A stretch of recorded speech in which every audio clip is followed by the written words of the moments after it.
Creamy layer संदर्भात माननीय supreme court यांनी एक महत्त्वपूर्ण निर्णय असा घेतला की क्रिमिलेअर ठरवण्यासाठी केवळ पालकांचं उत्पन्न हे पुरेसं ठरू शकत नाही.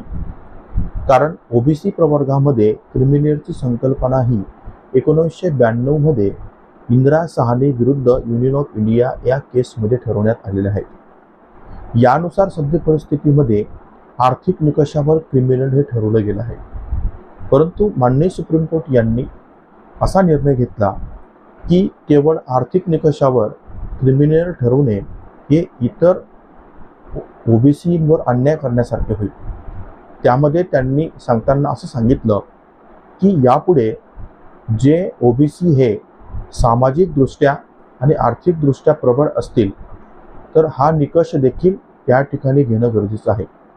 याचं कारण असं की ओबीसीतील काही समुदायातील लोक हे जवळपास नोकरीला असले तर त्यांच्या मुलांना क्रिमिलेअरची सूट देण्यात येऊ नये याबाबतचं मत देखील न्यायालयाने त्या ठिकाणी व्यक्त केलं. त्यामध्ये मागासलेपण हा एकमेव आधार देखील असू शकत नाही असं देखील माननीय सुप्रीम कोर्ट यांनी सांगितलं. धन्यवाद.